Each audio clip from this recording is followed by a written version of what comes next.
Ladies and gentlemen, today we ponder one of the great mysteries of life while answering the question that has plagued humanity for years. What the hell happened to Burger King? Obi-Wan Kenobi, please hold me, don't show me, Obi. What's up, everyone? Welcome back to the NebrAlien channel. My name is Justin, and once upon a time, Burger King truly did sit on the fast food burger throne. From 1980s up to the early 2000s, there were legitimate debates as to which one was better, McDonald's or Burger King. Burger King never really came close to McDonald's in overall, scale or total sales, but Burger King at one point was a serious contender. In my opinion, the Whopper had the Big Mac beat hands down.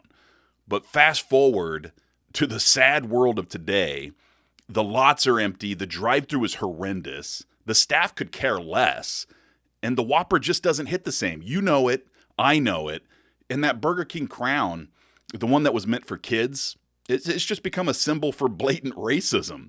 How did this happen, you may ask yourself? Well, it's almost as if prioritizing profit over the quality of food and the people who work for you ends up being bad for business as a long-term strategy. And that's not the case for every company. Look at Walmart, McDonald's for that matter. These are both companies that only really care about the bottom line. But the difference is these are companies that are standalone companies. These are public companies that are standalone. Burger King is just one of many companies that belongs to a corporate conglomerate. You know, that conglomerate, that company owns several different brands, including Tim Hortons, Popeyes, Firehouse Subs. The point being, Burger King is not their main priority. But we are here today to pay our respects to the once great burger giant. So let's dig a little bit deeper into the tragedy of BK's decline. Imagine for a moment it's the early 2000s and Burger King still has some sizzle. The Whopper is a legend, and those paper crowns are still just fun things for kids. But change is coming, and it doesn't smell right. The first misstep is ownership musical chairs. Burger King got passed around. It got passed around hard. It went from Diageo to TG or TPG Capital and then to 3G Capital. And each new corporate overlord focused on maximizing profits so that they could sell it to the next corporate overlord looking to squeeze whatever juice was left. By 2010, 3G Capital bought it for $3.3 billion, which is a lot of money. But this is when cutting costs became basically a main priority. The goal wasn't to improve. It was to save every dime that they could. Franchisees were left with outdated stores, cranky customers, and equipment older than Nancy Pelosi. Now, let's talk about the menu mishaps. Burger King did try to innovate, but it was kind of like the team of executives that work for a pop star, right? They were pumping out ideas that tested well, but don't end up resonating with the fans. You remember the Satis Fries? This was their crack at a healthier fry. I mean, that launched in 2013, and it was 40% less fat. But it turns out customers didn't really want fries that tasted like compromise. It was a flop. Then there was the Impossible Whopper in 2019, which was a plant-based flex to try to catch the vegan wave. It actually sold pretty well at first, but then the hype for that died down when vegans realized that it was still cooked on the same grill as the real meat was, which honestly was probably the only reason that it was somewhat palatable in the first place. Meanwhile, McDonald's was slanging McFlurries, McCafe latte drinks, the same company that dreamed up the sausage egg McMuffin and the steak and egg cheese bagel. McDonald's was doing some real innovating. They were coming up with great ideas that customers loved. Meanwhile, Burger King's coming up with the $1 taco that looks like it was assembled during a power outage. It seems like being owned by a corporate conglomerate just tends to stifle a company's ability to innovate, but I don't know. I'm just an idiot on YouTube.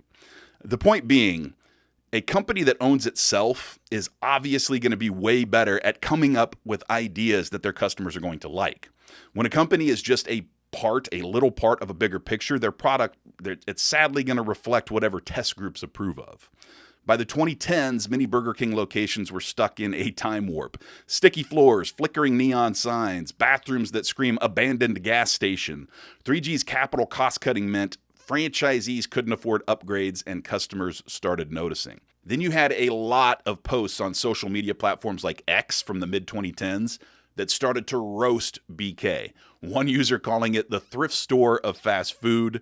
I could agree with that. Sales slumped. U.S. same-store sales growth lagged McDonald's by miles, with BK barely hitting 1.8% growth in 2019, while Mickey D's was flexing a 5%. The gap widened as McDonald's poured billions into sleek remodels and digital kiosks, while Burger King's app looked like it was coded by the CEO's nephew in 2003. And Burger King's marketing, really, what happened there? They used to have great commercials. Burger King's ads used to be edgy. There was the subservient chicken campaign that was viral in 2004. And then the Burger King's King mascot commercials were pretty funny too. But by the 2010s, their ads were a mixed bag. You had the Moldy Whopper campaign. That was in 2020. That showed a burger. It showed the Whopper decaying, right? It showed it with mold. And, that was their flex to brag about no preservatives. It was bold. I mean, honestly, it was kind of a great little jab at Mickey D's with all the videos about their hamburgers not decaying because they're packed full of chemicals. But it grossed people out. Like I said, I liked the idea. At the same time, though, like, who are you trying to kid? Just because your burger molds doesn't mean that it's healthy, and probably should, stick to the false advertising of the big juicy burgers instead of the moldy ones, because nobody wants to see a moldy burger. Meanwhile, you had Wendy's roasting everyone on Twitter. Sorry, X. But they had a great run at poking jabs at everyone else on social media, and it stole the spotlight. BK, they tried clapping back, but their tweets were like bad dad jokes at a comedy club. They were really trying too hard but landing too soft. But the gut punch for Burger King was the fast food wars. I mean, you had Taco Bell slinging Doritos Locos Tacos. Chick-fil-A was preaching the gospel of chicken sandwiches, and Starbucks was literally turning coffee into a lifestyle. Burger King, though, I mean, they're still pushing the same old Whopper, and inflation made their value menu less valuable. By 2023, Restaurant Brands International, RBI, which is BK's latest parent company, reported flat U.S. sales growth, while competitors like Popeyes under the same RBI group were spiking. So, and ex-users, I mean, they didn't hold back either. One viral post joking, Burger King's only customers are people too lazy to drive to the next exit. But jokes aside, there's some real financial troubles for Burger King. In 2023, several major Burger King franchise operators filed for bankruptcy, reflecting broader financial distress within the chain. Tom's, that's T-O-M-S, King Holdings, operated 90 locations across 4 states, and Meridian Restaurants Unlimited managed 118 locations in 9 states. They cited declining foot traffic, rising costs, and unfavorable market conditions as the reasons for their filings.